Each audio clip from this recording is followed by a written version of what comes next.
ومنهج صلوات ربي وسلامه عليه وعلى آله وأصحابه السرج.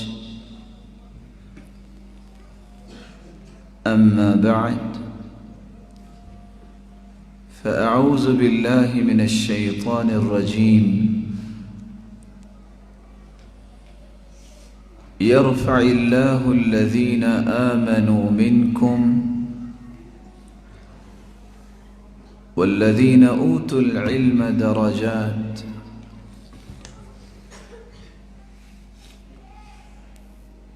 لائق صد تکریم سامعین مکرم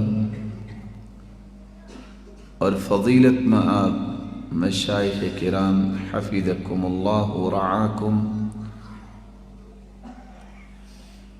اللہ ذوالجلال ہم سب کے خالق و مالک اور رازق ہیں. وہی ذات قادر مطلق ہے. مالک الملک نے ہمیں جہاں انسان بنایا ہے، وہاں مالک الملک نے ہم پہ یہ احسان بھی فرمایا ہے کہ اس امت کے لیے ہادی و مرشد اس ہستی کو بنایا ہے جو ہستی اپنی زبان اطہر سے خود بیان کرتی ہے، انا سید ولد آدم ولا فخر. میں پوری کائنات کا سرتاج ہوں، لیکن میں فخر نہیں کرتا کیونکہ فخر میرے مالک کو پسند نہیں ہے. انا قائد المرسلین ولا فخر. انا خاتم النبیین ولا فخر. میں تمام انبیاء کا قائد بھی ہوں اور میں خاتم النبیین بھی ہوں، لیکن فخر نہیں کرتا کیونکہ فخر میرے رب کو پسند نہیں ہے.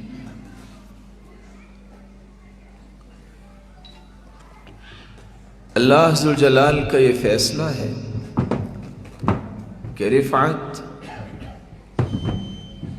بیٹا آپ بیٹھ جائیے. علمی مجالس کا نا ادب اور تقدس ہوتا ہے. یہی چیزیں تو ہم مشائخ سے سننے آئے ہیں نا.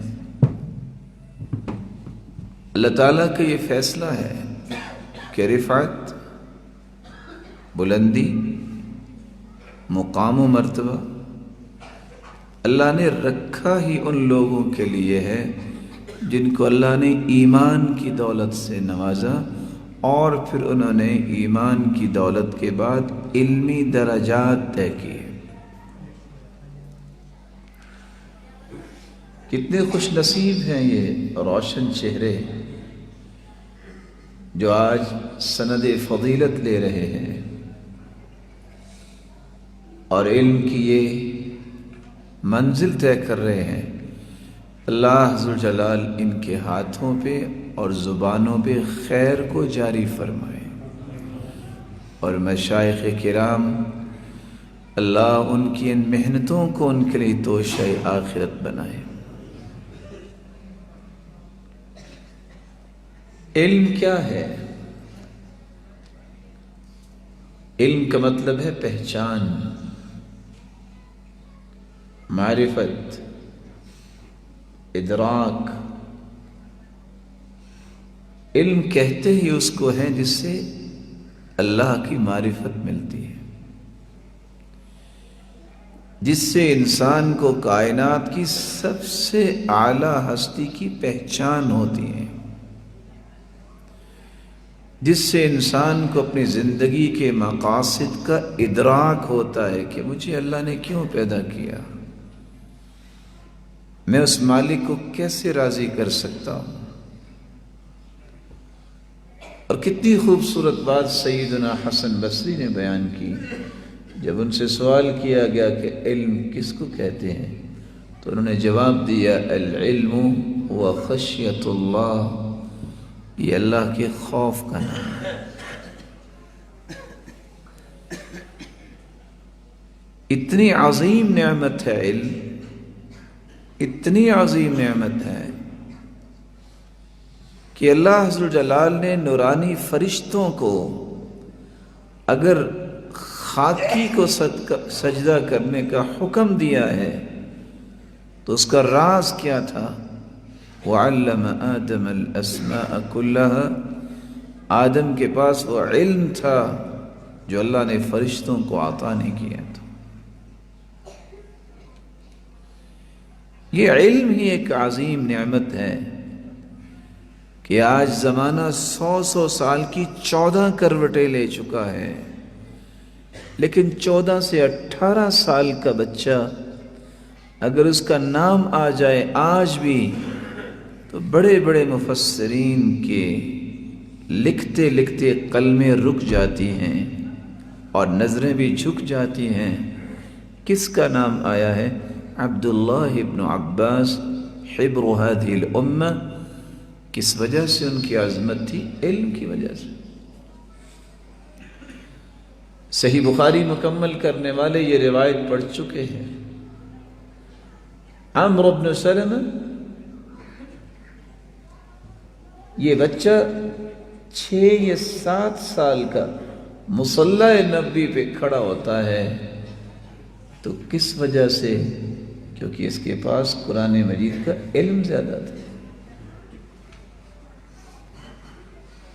عبداللہ ابن ام مکتوم رضی اللہ تعالی عنہ، نبی نے صحابی، وہ مصلی نبی پہ امامت کرواتے ہیں کھڑے ہو کے، تو کس وجہ سے؟ ان کے پاس علم کی دولت تھی۔ اللہ تعالیٰ یہ دولت ہم سب کو اور ہماری اولادوں کو بھی نصیب فرمائے۔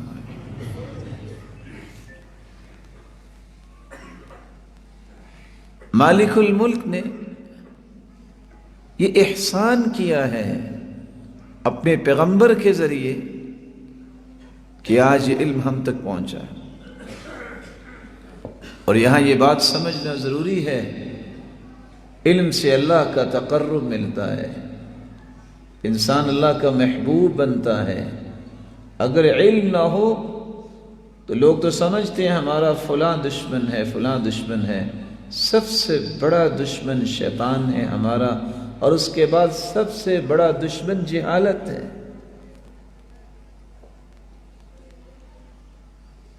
اللہ عز و جلال کی مخلوق کو دیکھیے، آج بھی 7.5 ارب مخلوق ہے، اس میں 6 ارب کافر ہیں۔ ان 1.5 ارب مسلمانوں کو دیکھیے کتنے لوگ نماز پڑھتے ہیں، ان کو دیکھیے کتنے لوگ ہیں جو صحیح علم کو لے کے چل پھر رہے ہیں۔ علم تو اس کو کہتے ہیں جو اللہ نے اتارا ہے۔ اس علم ربانی کو لینے والے کتنے لوگ ہیں؟ اور قرآن نے فیصلہ کیا دیا ہے؟ شہید اللہ انہ لا الہ الا ہو والملائکۃ وأولو العلم قائما بالقسط لا الہ الا هو العزیز الحکیم۔ اللہ عز و جلال اپنی گواہی، فرشتوں کی گواہی کے بعد پوری کائنات میں سے اگر کسی کی گواہی کو کنسیڈر کر رہے ہیں تو وہ ہستیاں ہیں جو اصحاب علم و فضیلت ہیں، اور ان کو اللہ نے عدل کی نعمت سے نوازا ہے۔ قائما بالقسط، اللہ عز و جلال بھی انصاف والے ہیں، اور پوری کائنات کا نظام بھی اللہ کے عدل سے قائم ہے۔ اور اسی عدل و انصاف، اس کو پسند کرنے والے علماء جو ہیں، اللہ نے اپنی گواہی کے ساتھ، فرشتوں کی گواہی کے ساتھ ان علماء کی گواہی کو شامل کیا۔ آج کی اس مجلس میں یہ جو مستقبل کے ہیرے جواہرات علماء نے تیار کیے ہیں، میں ان کی خدمت میں ایک عالم ہونے کے ناطے سے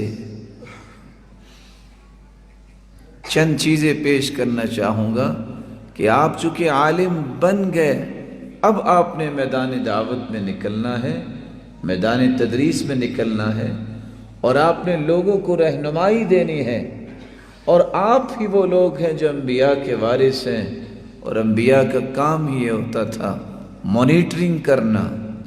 کانت انبیاء بنی اسرائیل تسوسہم، بنی اسرائیل کے انبیاء بھی سیاست کیا کرتے، لیکن اس سیاست سے مراد حسن تدبیر، حسن تنظیم، اور لوگوں کا چیک اینڈ بیلنس رکھنا کہ کہاں برائی ہو رہی ہے، یہ نہیں ہونی چاہیے۔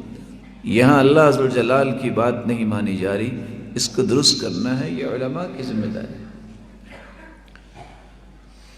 میری سب سے پہلی گزارش آپ کے لیے اور آپ کے توسط سے تمام بھائیوں کے لیے بھی ہے، علم اللہ کی طرف سے بھیجی گئی نعمت ہے، اس کو حاصل تو آپ نے کر لیا، جو آئندہ حاصل کرنا چاہتے ہیں اپنی نیت کو خالص کریں، حاصل کرتے وقت بھی اور کسی کو علم دیتے وقت بھی۔ جب تک نیت خالص نہیں ہو گئی، یہ کتابیں، یہ محنتیں، یہ شان و شوکت، یہ ہمیں قیامت کو نفع نہیں دے سکے گا۔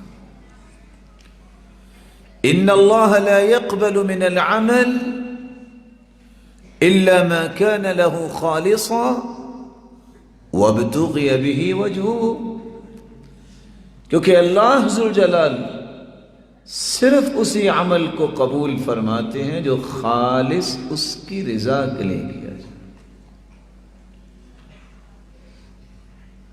اور آپ صلی اللہ علیہ وسلم نے فرمایا تھا انما الاعمال كالوعاء فاذا طاب اسفله طاب اعلاه واذا فسد اسفله فسد اعلاه، اعمال انسان کے برتن نما ہیں، برتن کا اندرونی حصہ پاک صاف ہو تو جو پانی ڈالیں گے، جو بھی چیز ڈالیں گے وہ اوپر تک صاف اور شفاف نظر آئے گی، اور اگر برتن کا اندر ٹھیک نہیں ہے، اس میں علائشیں ہیں، تو آپ جو کچھ بھی ڈالیں گے اس میں علائشیں ہی نظر آئیں گی، وہ صاف شفاف نہیں ہوں۔ رسول اکرم صلی اللہ علیہ وسلم نے اس لیے فرمایا تھا علم ہے تو بہت بڑی نعمت، من سلک طریقا یلتمس فیہ علما سہل اللہ له به طریقا الی الجنہ، جو علم کے راستے پہ نکلتا ہے، رسول اکرم صلی اللہ علیہ وسلم نے تو یہ فرمایا تھا کہ من غدا الی المسجد، جو مسجد کی طرف جاتا ہے صبح، لا يريد الا ان يتعلم خيرا او يعلمه، وہ خیر اور بھلائی سیکھنے جاتا ہے یا سکھانے جاتا ہے، نیت اس کی یہ ہے۔ صحیح ترغیب کی روایت ہے فَأَجْرُهُ كَأَجْرِ الْحَاجِّ الْمُحْرِمِ، اللہ ذوالجلال اسے اجر اتنا عطا کرتے ہیں جتنا حج کرنے والا اور احرام باندھنے والے کو اجر ملتا ہے۔ لیکن کب؟ جب اس کی نیت خالص ہوگی۔ من تعلم العلم ليباهي به العلماء أو يماري به السفهاء، وفي رواية أخرى ليصيب به عرضا من الدنيا، وفي رواية ثالثة ليصيب به عوضا من الدنيا، وفي رواية أخرى ليصرف به وجوه الناس إليه۔ جو شخص علم اس لیے سیکھتا ہے مجھے دنیا کا مال و متاع مل جائے، دنیا میسر آئے، اس لیے سیکھتا ہے، میں بھی فخر کر سکوں کہ میں بھی پڑھ لکھ گیا ہوں، اس لیے سیکھتا ہے کہ میں بھی لوگوں سے ڈیبیٹ کر سکوں، جھگڑا کر سکوں، یا لوگوں کی توجہ اپنی طرف مبذول کر سکوں۔ حدیث کے الفاظ ہیں، ان چاروں پانچوں روایتوں کو چیک کیجئے۔ اللہ کے رسول صلی اللہ علیہ وسلم نے فرمایا فَإِلَى النَّارِ، اس کا سفر جہنم کی طرف۔ اللہ میری اور آپ کی نیت کو خالص فرمایا۔ اور یاد رکھیے گا، جب نیت خالص ہوتی ہے تو پھر عمل قبول بھی ہوتا ہے۔ انما الاعمال بالنیات۔ جب نیت خالص ہوتی ہے، علم پڑھتے وقت بھی، پڑھاتے وقت بھی، دعوت کا کام کرتے وقت بھی، جو انسان کی زبان میں اللہ لذت پیدا کرتے ہیں، جو حلاوت و مٹھاس پیدا کرتے ہیں، وہ ہم کبھی سوچ نہیں سکتے۔ ان لوگوں کی زبانوں میں اللہ نے لذت رکھی جن کو اللہ نے اخلاص کی نعمت سے نوازا۔ فضیل بن عیاض کا بیٹا علی بن فضیل کہتے ہیں، یا ابتی، ابا جان ایک بات تو بتائیں، ما احلا کلام اصحاب رسول اللہ، یہ صحابہ کی باتیں میٹھی کیوں تھی اتنی؟ قال یا بنی اتدری لما حلا، جانتے ہو ان کی زبان میں لذت اور مٹھاس کیوں تھی؟ قال لا یا ابتی، ابا جان مجھے تو نہیں پتا۔ قال لأنهم ارادوا اللہ بہ، وہ جب بھی بات کرتے، جب بھی وہ کام کرتے، اللہ کی رضا کے لیے کرتے۔ اللہ نے ان کی زبان پہ حلاوت اور مٹھاس لگا دی۔ احمد بن حمدون سے کسی نے پوچھا، ما بال کلام السلف انفع من کلامنا، سلف صالحین کی باتوں میں اتنا نفع کیوں ہے؟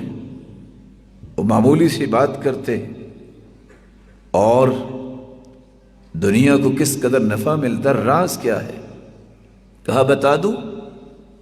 کہا پوچھا تو اس لیے ہے لأنهم تكلموا لعز الإسلام ونجاة النفوس ورضاء الرحمن، اس لیے سلف صالحین کی باتوں میں اتنی برکت تھی، اتنا نفع تھا کہ وہ جب بھی بات کرتے تو اس نظریے سے کہ اسلام بلند ہو جائے، لوگ جہنم سے آزاد ہو جائیں اور اللہ ذوالجلال کی رضا حاصل ہو جائے۔ وَنَحْنُ نَتَكَلَّمُ لِعِزِّ النَّفْسِ وَطَلَبِ الدُّنْيَا وَرِضَى الْمَخْلُوقِ، ہم کلام کرتے ہیں کہ ہماری عزت بنے، دنیا ملے، لوگ خوش ہوں۔ جب کام مختلف ہے تو اس کے نتائج بھی تو مختلف ہوں گے۔ اللہ ذوالجلال ہمیں خلوص سے نیت نصیب فرمایا۔ لیکن یہاں میں ادب کے ساتھ یہ گزارش کروں گا، یہ جاننا بھی ضروری ہے کہ میں اور آپ کیسے مخلص بن سکتے۔ یحییٰ بن معاذ رحمہ اللہ سے کسی نے پوچھ لیا، مخلص کس کو کہتے ہیں؟ انہوں نے جواب دیا، اذا صار خلقه كالرضيع، مخلص وہ ہوتا ہے جس کا اخلاق دودھ پینے والے بچے جیسا ہو جائے۔ پوچھا کیا مطلب؟ آج 1.5 سال کا بچہ، اس کو آپ سامنے بٹھا کے کہو میرا بیٹا بہت اچھا ہے، وہ مسکرائے گا، خوش ہوگا۔ اگر آپ اسی وقت کہہ دیں میرا بیٹا بہت گندا ہے، پھر بھی مسکرائے گا، کیونکہ اس کو سمجھ نہیں ہے۔ وہ کہہ رہا ہے کہ میرا باپ مجھے کہہ رہا ہے، اس کو یہ نہیں پتا کیا کہہ رہا ہے۔ مخلص وہ ہوتا ہے کوئی تعریف بھی کرے، کوئی مذمت بھی کرے، اسے پرواہ نہیں ہوتی، کیونکہ وہ کس کے لیے کام کر رہا ہے؟ اللہ کے لیے کام کر رہا ہے۔ استواء المدح والذم من العام، تعریف اور مذمت اس کے سامنے برابر ہوتی ہے۔ کیسے تھے سیدنا ابو بکر صدیق رضی اللہ تعالی عنہ؟ كان اذا ذكي احد من اصحاب النبي صلی اللہ علیہ وسلم، اللہ کے رسول کے صحابہ میں سے جب کسی کی تعریف کی جاتی تو وہ کیا کہتے؟ خوش ہوتے؟ وہ کہتے اللہم لا تؤاخذنی بما یقولون، اے اللہ میں نے نہیں ان کو کہا یہ میری تعریف کریں، ان کے کہنے پہ میرا مواخذہ نہ کرنا۔ وَاجْعَلْنِي خَيْرًا مِّمَّا يَظُنُّونَ، اللہ جو ان کا گمان ہے میرے بارے میں، مجھے ان کے گمان سے بھی اچھا بنا دے۔ وَاغْفِرْ لِي لِمَا لَا يَعْلَمُونَ، یہ تو نہیں جانتے میرے مالک، جو آپ جانتے ہیں میری کمی کوتاہی وہ بھی معاف کر دے، یہ تو نہیں جانتے۔ لیکن اگر کسی کی مذمت کی جاتی، عبد الرحمن بن عوف مبشر بالجنہ ہے، جن کو جنت کی خوشخبری دی گئی، ایک شخص کہتا ہے بئس الرجل انت، بڑے برے آدمی آپ، تو مسکرا کے کہتے ہیں ما عرفنی الا انت، میری صحیح پہچان تو آپ نے کی ہے، غصہ نہیں کیا۔ آج عدی بن حاتم کہاں سے ڈھونڈ کے لائیں؟ جن کو گالی دینے والے نے گالی دی، وہ اپنے غلام کو جلدی سے بلا کے کہتے ہیں اس سے پوچھیے آپ کھانا کھائیں گے، میں آپ کی خدمت میں کھانا پیش کروں۔ کس کو؟ جو گالی دے رہا ہے۔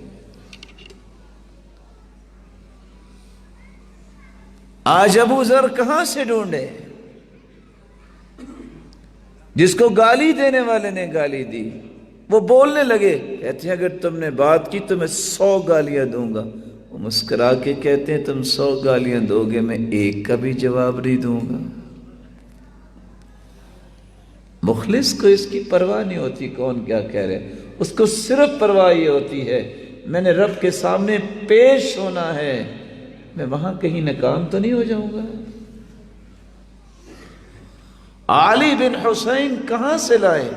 ایک شخص نے بہت باتیں کی، اس کے گھر جا کے کہتے ہیں السلام علیکم، وہ باہر نکلا، کہتے ہیں ان کنت صادقا فغفر اللہ لی وَإِن كُنْتَ كَاذِبًا فَغَفَرَ اللَّهُ لَكَ، اگر تو نے ایسی باتیں کہی ہیں جو سچی ہیں اور میرے اندر وہ کمی کوتاہی ہے تو دعا کرو اللہ مجھے معاف کر دے، میری اصلاح ہو جائے۔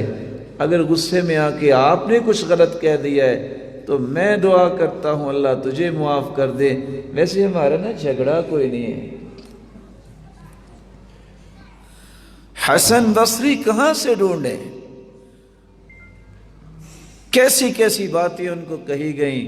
وہ کھجوروں کا ٹوکرا لے کر چلے گئے، جا کے کہتے ہیں خذ هذه هدیۃ منی، یہ میری طرف سے تحفہ ہے۔ وہ پوچھتا ہے کہ میرا اور آپ کا تعلق کیا ہے؟ کہتے ہیں یہی تو تعلق ہے کہ آپ نے محنت کر کے مجھے نیکیاں دی ہیں، تو میں نے کہا جو مجھے نیکیاں دے رہا ہے تو میں منہ میٹھا کروا دوں اس کا۔ اخلاص کی دولت سے کبھی دور نہ ہوئی۔ مخلص وہ ہوتا ہے نسیان رؤیت الاعمال فی الاعمال۔ فضیل بن عیاض کہا کرتے تھے المخلص یکتم حسناته کما یکتم سیئاته، مخلص اپنی نیکیاں بھی چھپاتا ہے جس طرح اپنے گناہوں کو چھپاتا ہے۔ واقتضاء ثواب العمل فی الآخرہ، مخلص کا کام یہ ہوتا ہے وہ کام کرتا ہے، بدلہ اللہ سے لیتا ہے کہ میں قیامت کو اب تعالیٰ سے جنت دوں گا، لیکن یاد رکھیے گا ثقہ تامہ، یقین کر لیجئے جو مخلص ہوتا ہے اللہ اسے نہ کبھی ضائع ہونے دیتا ہے نہ گرنے دیتا ہے، اس کو ہمیشہ دنیا میں بھی اللہ ذوالجلال اپنی رحمت سے نوازتے ہیں اور قیامت کے دن بھی جنت کا مہمان ہوگا۔ سیدہ عائشہ رضی اللہ تعالی عنہ جب ایک شخص کھانا لینے آیا تو انہوں نے کھانا دے دیا، وہ جاتے جاتے کہتا ہے جزاک اللہ خیرن یا امہ، مومنوں کی ماں اللہ آپ کو اچھا بدلہ دے۔ تو وہ کہتی ہیں غفر اللہ لک، اللہ تجھے معاف کرے۔ سوال کرنے والی پوچھتی ہے مومنوں کی ماں، اس نے کیا کہا آپ یہ کہہ رہی ہیں غفر اللہ لک؟ کہا میں نے کھانا اس لیے دیا تھا کہ اس کے بدلے میں جنت میں کھانا لوں گی۔ اس نے دنیا میں اتنی بڑی دعا دے دی ہے تو میں ڈر گئی کہ کہیں جنت میں محروم نہ ہو جاؤں، یہ تو دنیا میں بدلہ مل گیا۔ اللہ مجھے اور آپ کو اخلاص کی دولت سے نواز دے۔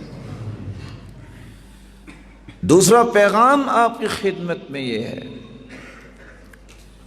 علم سب سے پہلے اللہ کی معرفت دیتا ہے۔ آپ نے ضرور وہ روایت یاد کی ہوگی، یہ ہمارے سروں کے تاج علماء بیٹھے انہوں نے آپ کو پڑھایا ہوگا کہ صحابی کو اللہ کے رسول نے فرمایا تھا وَإِن قُطِعْتَ أَوْ حُرِّقْتَ، تمہارے ٹکڑے کر دیے جائیں، آگ میں جلا دیا جائے، شرک برداشت نہ کرو، توحید پہ سودے بازی نہ کرو، کہ توحید ہی تو ایسی نعمت ہے، اس کے بغیر تو کسی عمل کی قدر ہی کوئی نہیں، اس کے بغیر تو نجات ممکن ہی نہیں۔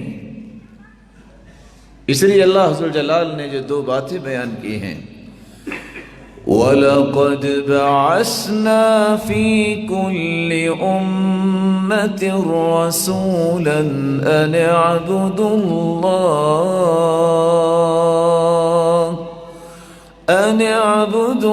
اللَّهَ وَاجْتَنِبُوا الطَّاغُوتَ۔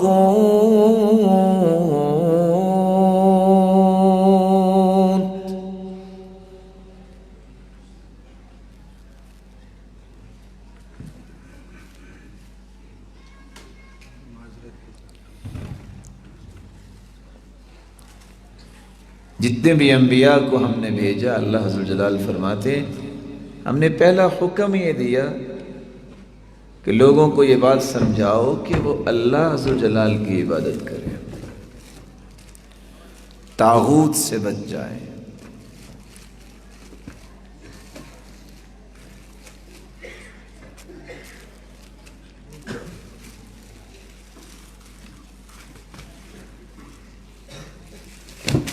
بسم اللہ۔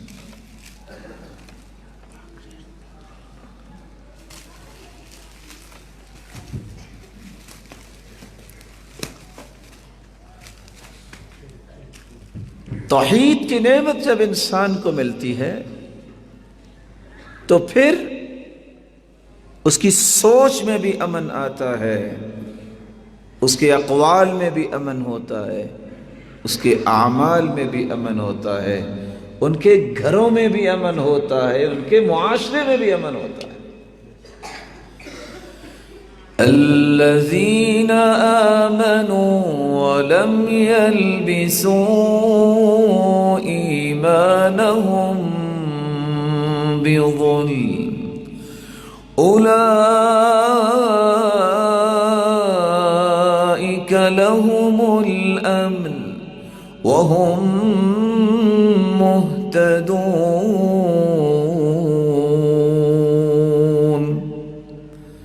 جو ایمان لانے کے بعد شرک کی آمیزش نہیں کرتے، اللہ نے امن انہی کے لیے رکھا ہے، اور یہی لوگ ہدایت یافتہ۔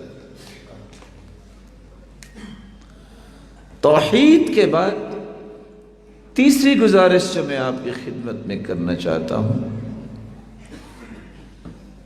زندگی کے ہر عمل کو سنت کے مطابق اختیار کیجئے، تبھی تو وہ قبول ہوگا۔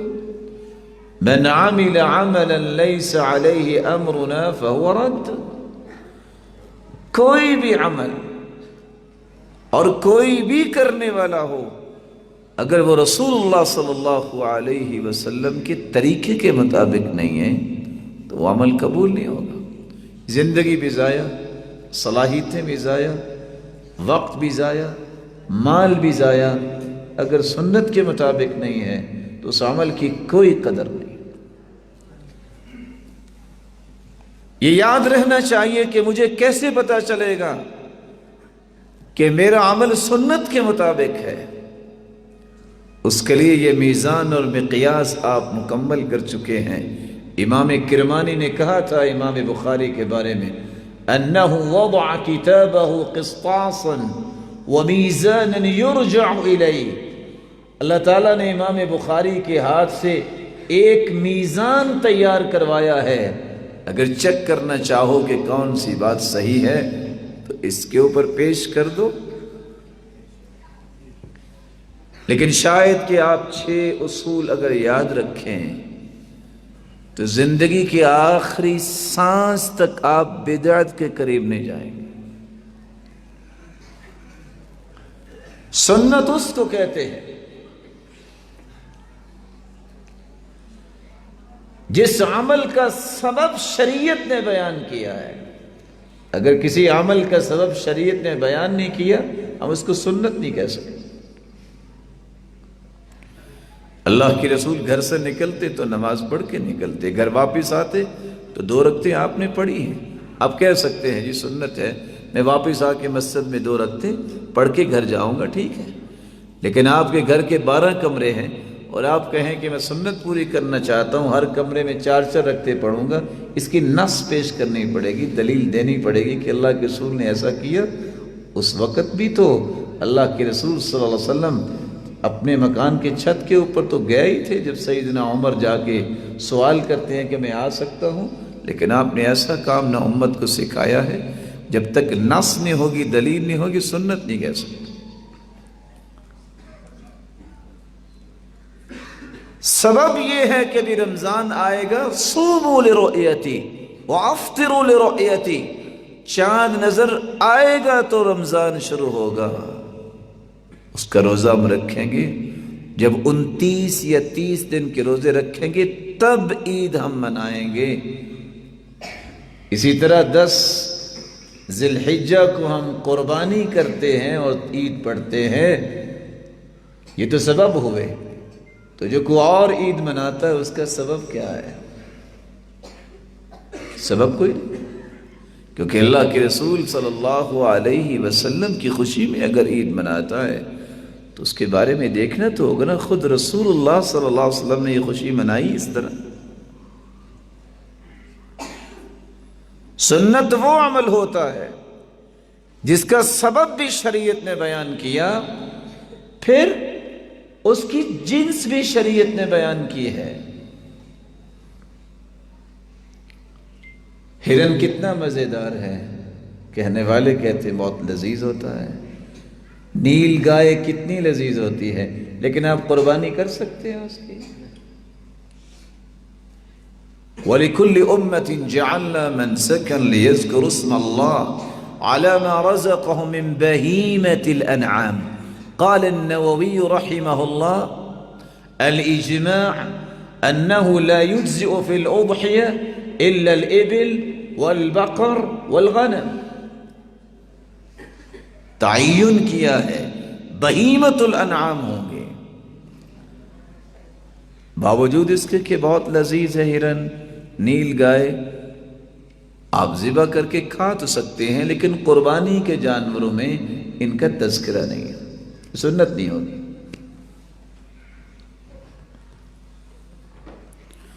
سنت وہ عمل ہوتا ہے جس کی تعداد کا بھی تعین شریعت نے کیا ہے۔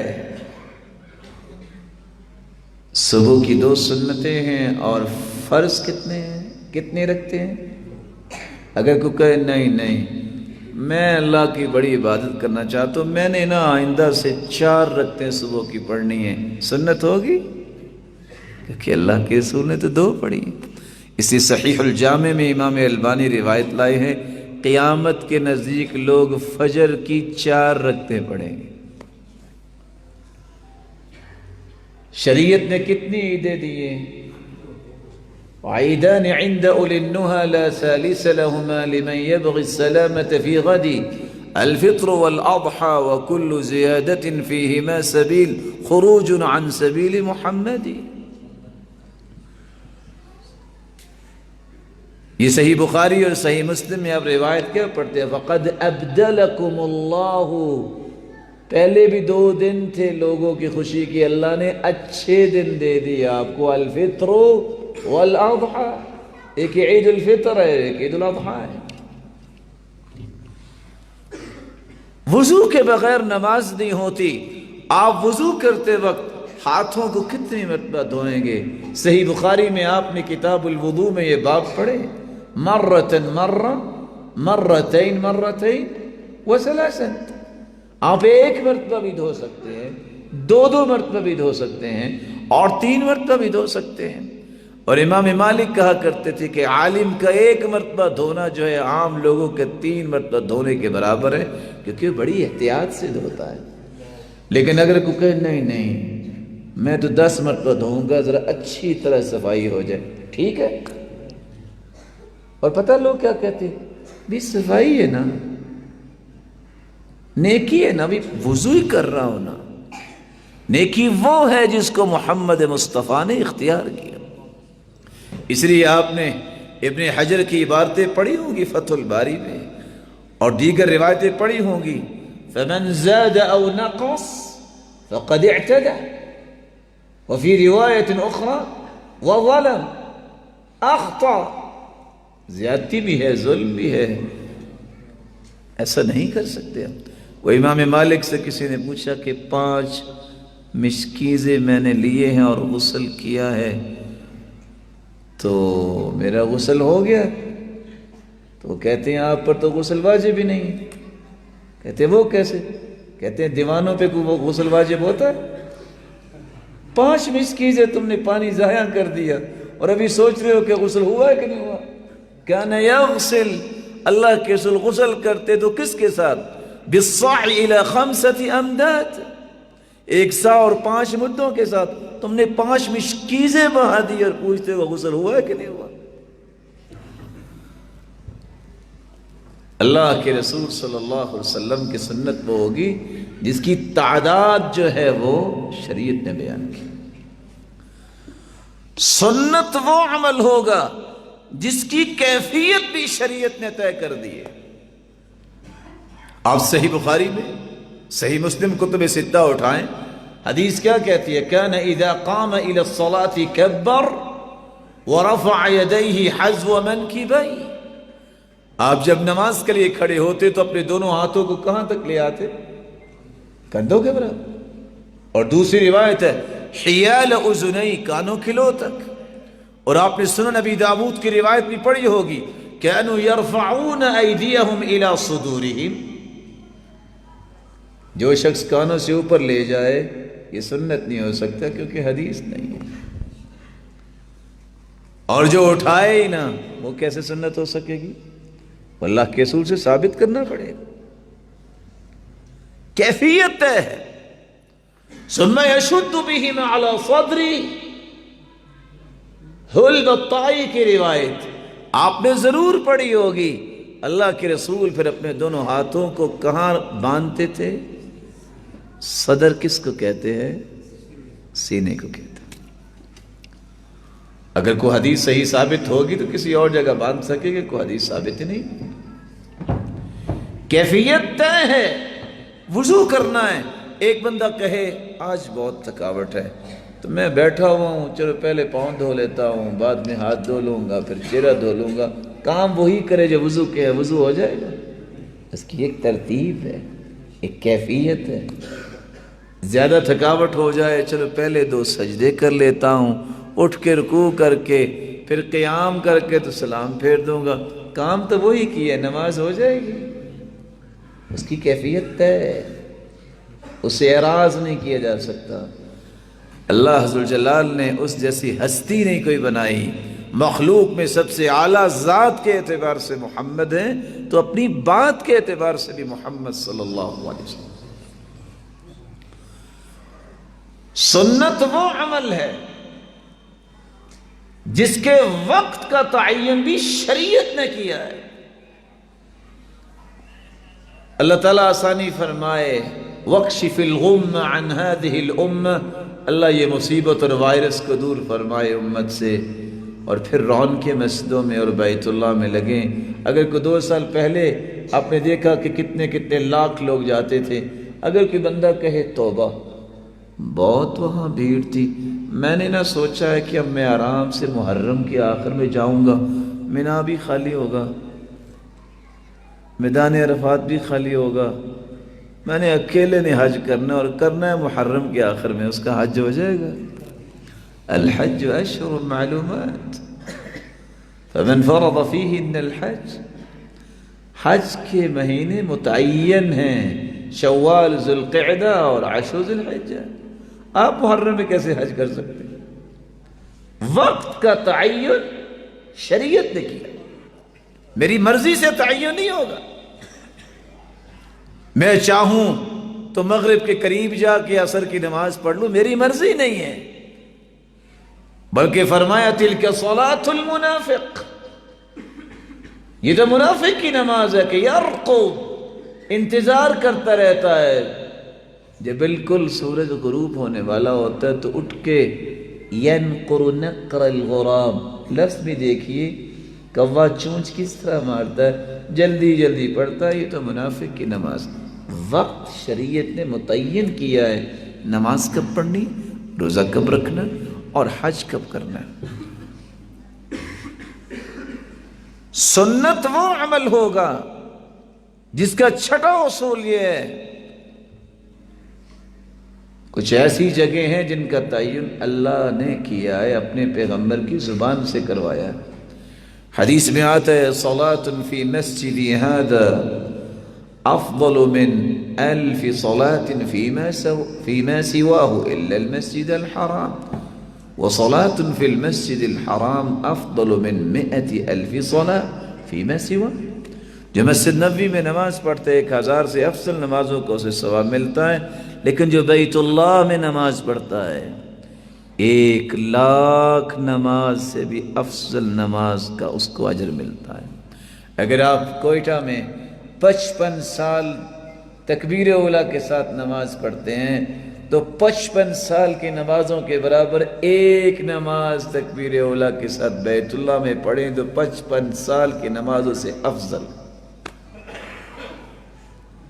لیکن اگر آپ کہیں کہ بہت بڑی مسجد بنی ہے فلاں، تو وہاں پڑھوں تو مجھے اتنا ثواب ملے گا، ملے گا، یہ صرف بیت اللہ کا ہے۔ وہاں طواف ہوتا ہے، آپ پورے کوئٹے کے 700 طواف کر لیں، اجر ملے گا طواف کا، وہ بیت اللہ کا ہے۔ تو میں آپ کی خدمت میں گزارش کروں گا، امام احمد بن حنبل کشتی میں جا رہے تھے، راوی کہتے ہیں میں نے ان کی زبان سے ایک ہی دعا سنی، اللہم احینا علی الاسلام والسنہ، اللہ ایک اسلام کے ساتھ زندہ رکھنا، دوسرا سنت کے مطابق زندہ رکھنا۔ حسن بصری اس لیے کہا کرتے تھے لا يقبل القول الا بالعمل، کوئی بھی قول اس وقت تک قیمتی نہیں بنتا جب تک عمل نہیں ہوتا، ولا يقبل القول والعمل الا بالنیہ، کوئی قول و عمل قبول نہیں ہوتا جب تک نیت خالص نہ ہو، ولا يقبل القول والعمل والنیہ الا باتباع السنہ، کوئی قول اور عمل اور نیت بھی اس قابل قبول نہیں ہے جب تک وہ سنت کے مطابق نہ ہو۔ السنة سفينة نوح من ركبها نجا ومن تخلف عنها هلك، سنت کے مطابق عمل کرنا تو ایسا ہے کہ نوح علیہ السلام کی کشتی میں جو آ گیا تھا وہ بچ گیا تھا، جو پیچھے رہ گیا تھا وہ برباد ہو گیا اور غرق ہو گیا تھا۔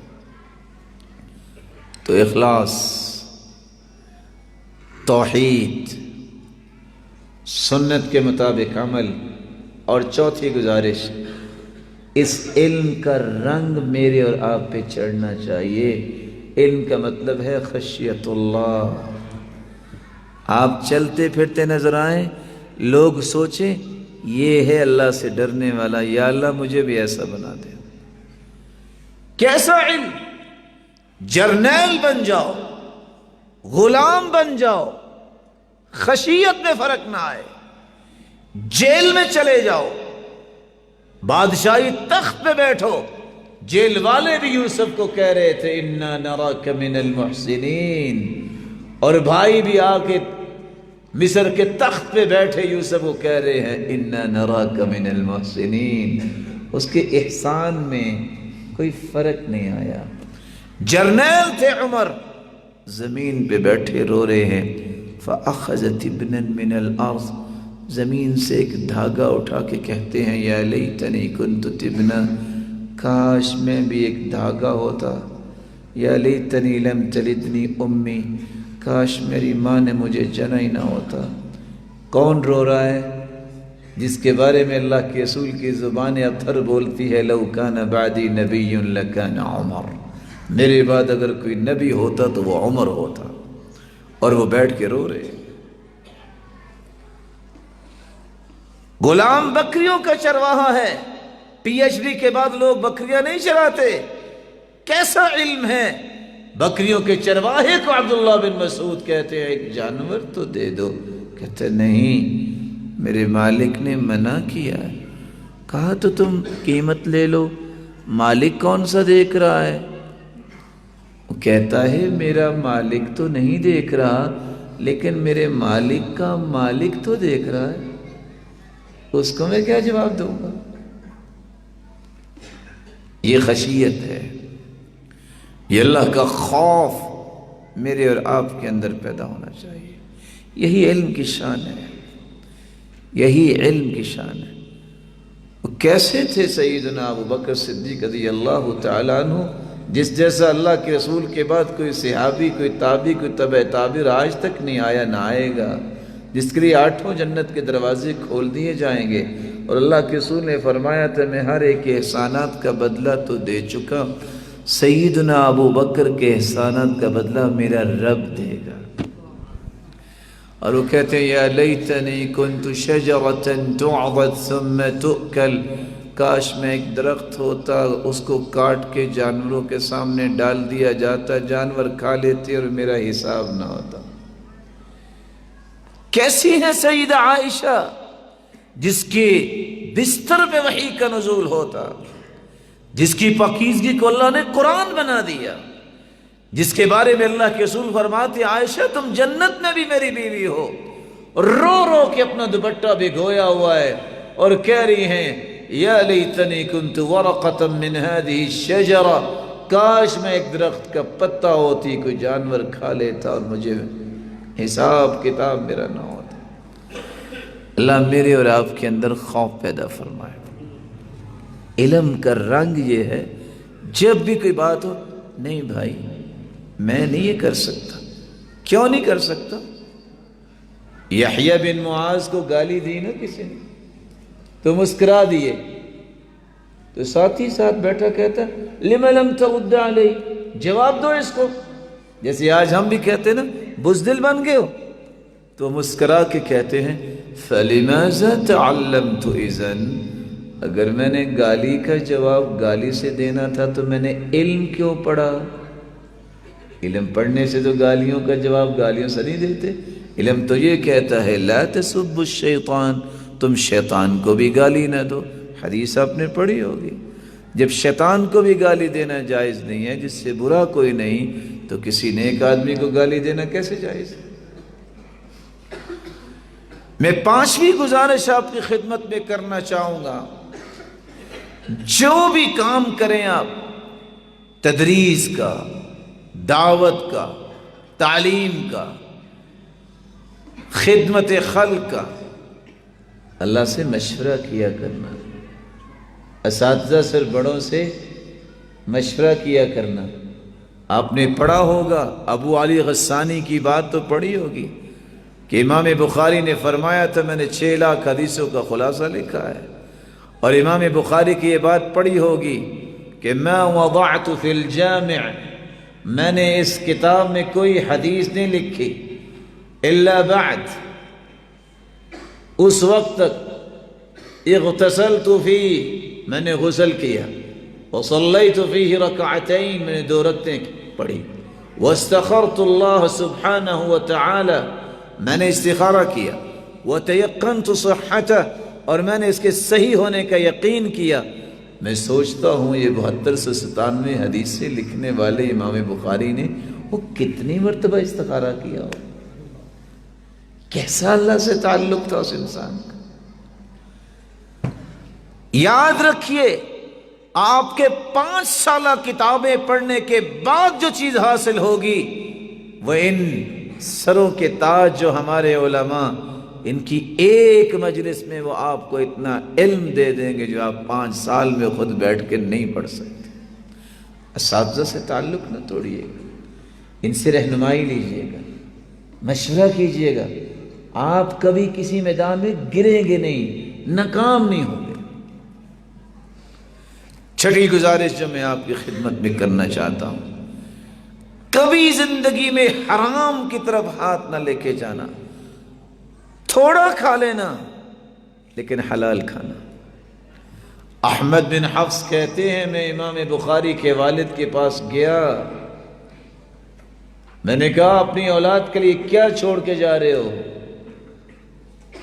تو اس نے کہا تھا امام بخاری کے والد گرامی نے، لا اعلم من مالی درہما من حرام ولا درہما من شبہ، ایک حرام کا درہم تو دور کی بات ہے، میں نے ایک درہم بھی شبہ کا بھی نہیں چھوڑا۔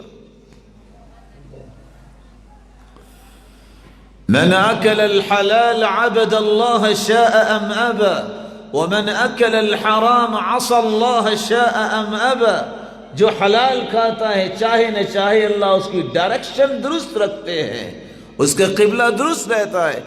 جو حرام کھاتا ہے وہ چاہے نہ چاہے وہ برائیاں ہی کرتا ہے۔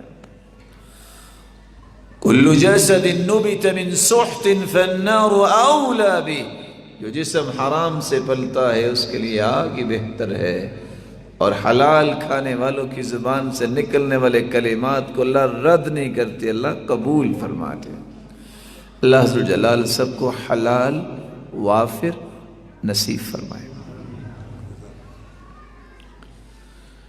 7ویں گزارش جو میں آپ کی خدمت میں کرنا چاہ رہا ہوں، صحیح بخاری آپ نے مکمل کی ہے۔ کون ہے امام بخاری؟ آدم بن ابی ایاس کے پاس پڑھنے گئے بصرہ، 13 دن تک پتے کھا کے گزارا کیا، کھانا نہیں ملا۔ کبھی پرواہ نہ کیجیے گا کھانا کیسا ہے، پرواہ یہ کیجیے گا میں دین کا کام کر رہا ہوں کہ نہیں۔ اللہ اتنے کھانے دے گا، اتنے کھانے دے گا کہ آپ سے وہ سارے کھائے بھی نہیں جائیں گے، بس نیت یہ کر لو کہ میں نے کام پہ توجہ رکھنی ہے۔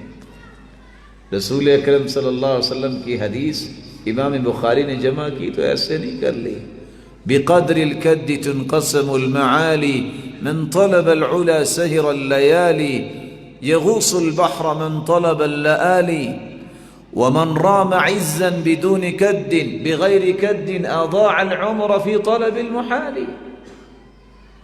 محنت کے بغیر تو بلندیاں نہیں ملتی۔ جنہوں نے موتی چننے ہوتے ہیں وہ سمندر میں غوطہ لگاتے ہیں، اور جو محنت کے بغیر بلندیاں چاہتے ہیں عمر تو ضائع ہو جاتی ہے، بلندی نہیں ملتی۔ ہمت باندھیے، کوشش کیجیے اور اپنے آپ کو کام پہ لگائیے۔ اعملوا فکل میسر لما خلق له، عمل کرنا آپ کی ذمہ داری ہے، برکت پھر بھی اس نے ڈالنی ہے، اس سے توفیق مانگیے۔ اللہ عز و جلال آپ سب کو توفیق سے نواز دے۔ 8ویں گزارش، اگر سمجھتے ہیں کہ میرا منہج پھیلے، اگر آپ سمجھتے ہیں کہ میرا مشن عام ہو جائے، تواضع اختیار کرنا، اخلاق کو بلند کرنا، نرمی کو کبھی نہ چھوڑنا۔ ما من آدمی الا وحکمته او حکمته بید ملک، ہر بندے کی حکمت کو اللہ نے ایک فرشتے کے ہاتھ میں رکھا ہے۔ فإذا تواضع قیل للملک ارفع حکمته، جب بندہ تواضع کرتا ہے تو فرشتے کا حکم ہوتا ہے اس کی حکمت و دانائی کو بلند کر دو۔ فإذا تکبر قیل للملک ضع حکمته، جب انسان تکبر اور انا میں، غرور اور گمنڈ اور فخر میں چلا جاتا ہے تو فرشتے کو کہا جاتا ہے اس کی حکمت کو گرا دو، اس لیے بلندی چاہتے ہو تو تواضع اختیار کرو۔ آپ نے پھلدار درخت تو دیکھا ہوگا نا، میں پوچھ نہیں سکا، اردو تو سمجھتے نا؟ اچھا، تو کس کس نے درخت دیکھا ہوا ہے پھلدار؟ ذرا ہاتھ کھڑا کر کے دیکھا، میں سمجھ آئے کہ آپ کو بھی سمجھ آ رہی؟ نہیں دیکھا ہوا؟ جس درخت پہ پھل لگتا ہے نا اس کی ٹہنیاں جھک جاتی ہیں، بڑے آرام سے انسان پھل توڑ لیتا ہے، اور جس درخت پہ پھل نہیں لگتا اس کی ٹہنیاں بھی نہیں جھکتی۔ پاپولر سنا ہوا ہے نا؟ پاپولر کتنا اونچا درخت ہوتا ہے، اس پہ کوئی پھل نہیں لگتا، اس لیے جو پاپولیرٹی کی ہرس میں آ جاتا ہے کہ میری شہرت ہو جائے، اس کو پھل بھی نہیں لگتا۔ بلکہ یہاں اگر کوئی بیٹھے ہیں زمینوں کے مالک تو وہ جانتے ہیں جہاں پاپولر کا درخت ہوتا ہے وہاں 2-4 مرلے میں کوئی اور درخت ہوتا بھی نہیں ہے۔ تواضع اختیار کیجیے۔ من تواضع للہ رفعہ اللہ، جو تواضع اختیار کرتا ہے اللہ اسے بلندی عطا کرتے ہیں۔ ان الرفق لا يكون في شيء الا زانه ولا ينزع من شيء الا شانه، نرمی جس بات میں آ جاتی ہے اللہ اس چیز کو خوبصورت بنا دیتے ہیں، نرمی جس سے دور ہو جاتی ہے وہ خوبصورت چیز بھی بدنما بن جاتی ہے۔ نرمی نہ چھوڑنا، احترام نہ چھوڑنا۔ مخالف سے مخالف آپ سے کوئی بات کر رہے ہیں، آپ تسلی سے بات سنیں، اچھے طریقے سے اس کو جواب دے دیں، لڑائی نہیں کیجیے، اخلاق کو بلند کیجیے۔ اور آخری بات جو میں آپ کی خدمت میں پیش کروں گا، اللہ ذوالجلال سے عدل کی دعا کیجیے کہ مجھے اور آپ کو عدل والا بنا دے۔ وَإِذَا قُلْتُمْ فَعْدِلُوا، جب بھی بولو عدل کی بات۔ وَإِذَا حَكَمْتُمْ بَيْنَ النَّاسِ أَن تَحْكُمُوا بِالْعَدْلِ، جب کوئی کام بھی کرو فیصلہ بھی کرو تو عدل کا کرو۔ وَلَا يَجْرِمَنَّكُمْ شَنَآنُ قَوْمٍ عَلَىٰ أَلَّا تَعْدِلُوا، مخالف بھی آپ کا کوئی ہے تو عدل نہیں آپ کو چھوڑنا چاہیے۔ اگر یہ صفت انسان کو مل جائے تو اس کا ایک ایک عمل اللہ ذوالجلال کی رحمت سے دنیا کے لیے منہج بنتا ہے، اور پھر اللہ ذوالجلال اس کے لیے اس کے اعمال اور اقوال کو صدقہ جاریہ بناتے ہیں۔ اس کے لیے اللہ سے دعا مانگنا، اس سے توفیق مانگنا، اس کے سامنے گرنا اور اللہ ذوالجلال کے سامنے اپنی کمائیگی کا اظہار کرنا، یہ بہت ضروری ہے۔ آپ جتنا بھی اللہ سے مانگیں گے وہ آپ کو عطا کریں گے، اس لیے کبھی بھی دعا نہ چھوڑیے گا۔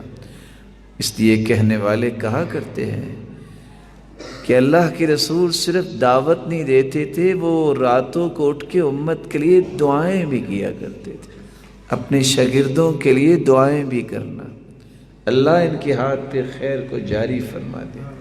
اللہ ذوالجلال سے دعا ہے، اللہ ذوالجلال یہ جو روشن چہرے فارغ ہونے والے ہیں اللہ ان کو عالم ربانی بنا، اساتذہ کے لیے صدقہ جاریہ بنا، مولا کریم اساتذہ کے درجات کو بلند فرما۔ الہ العالمین جتنے یہاں تشریف فرما ہیں سب کو ایمان، صحت اور عزت اور برکت والی زندگی عطا فرما۔ مولا کریم کوئی بیمار ہیں تو ان کی بیماری کو شفاؤں میں بدل دے، کسی مصیبت پہ اللہ ان کی مصیبتوں کو خوشیاں بنا دے۔ مال والے بیٹھے ہیں تو ان کے مال میں برکت فرما، اور جو بے روزگار ہیں ان کو بھی تو تونگر بنا، مقروض کے غیبی خزانوں سے مدد فرما۔ اے اللہ اس مرکز کو توحید و سنت کی نشر و اشاعت کا مرکز شامخ بنا، اللہ اس مرکز کو صدقہ جاریہ بنا اس کے بانی اور مبانی کے لیے، اور منتظمین کو اللہ جزائے خیر عطا فرما۔ جس طرح تیرے گھروں کو یہ آباد کرتے ہیں اللہ تو ان کے گھروں کو دنیا اور جنت میں آباد فرما۔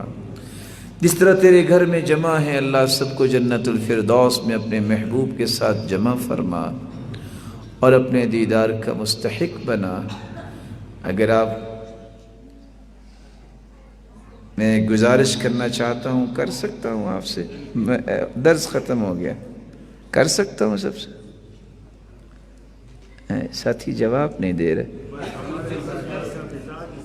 اچھا اچھا. آپ جب بھی دین کے لیے بیٹھے نا سارے کام چھوڑ کے بیٹھا کریں. کچھ سے بات کر رہا ہے, کچھ سے بات کر رہا ہے, یہ علمی مجلس کا کام نہیں ہوتا. صحابہ جب بیٹھتے تھے نا کأن علی رؤوسہم الطیر, جیسے ان کے سروں پہ پرندے بیٹھے ہیں. اس لیے سفیان ثوری کے سامنے کوئی حدیث جب بیان کر رہے ہوتے, کوئی ادھر ادھر دیکھتا نا تو کہتے جاؤ اٹھ کے گھر چلے جاؤ, تم نے خود تو پڑھنا نہیں ہے, دوسروں کا بھی نقصان کرو گے. تو میرے بھائی یہ تقدس ہونا چاہیے مجالس کا. آپ سکون سے بیٹھے, تھوڑا سن لیں, تھوڑی بات کر لیں, لیکن اچھے انداز سے چلنا پھرنا بات کرنا, اس سے تو پھر وقار نہیں رہتا نا مجالس کا. اور عبداللہ بن مبارک 10 لاکھ حدیثوں کے حافظ تھے, جیسے کہ لکھنے والے لکھتے ہیں, لیکن وہ کیا کہا کرتے تھے؟ 4 کام کہا کرتے تھے جو مجھے اور آپ کو کبھی نہیں چھوڑنا چاہیے. من تہاون بالآداب حرم من النوافل, جو ادب و آداب میں سست ہو جاتا ہے, بڑے کے ساتھ کیسے بات کرنی ہے, چھوٹے کے ساتھ کیسے شفقت کرنی ہے, مسجد میں کیسے بیٹھنا ہے, آداب ہیں. من تہاون بالآداب حرم من النوافل, جو آداب میں سستی برتا ہے نوافل کی نعمت سے محروم ہو جاتا ہے. ومن تہاون بالنوافل حرم من السنن, جو نوافل کبھی پڑھتا ہی نہیں ہے, ایک نہ ایک دن سنتیں بھی چھوڑے گا. ومن تہاون بالسنن حرم من الفرائض, جو سنتیں پڑھتا ہی نہیں, ایک دن وہ فرض بھی چھوڑ دے گا. ومن تہاون بالفرائض حرم من المعرفہ, جو فرائض پہ پابندی نہیں کرتا وہ اللہ کی معرفت سے محروم کر دیا جاتا ہے. ومن حرم من المعرفہ حرم من الجنہ, جو اللہ کی معرفت نہیں لے سکا محروم ہو گیا, وہ جنت سے بھی محروم ہو گیا. اللہ مجھے اور آپ کو ان آداب کو اپنی زندگی کی رونق بنانے کی توفیق دے. السلام علیکم ورحمۃ اللہ.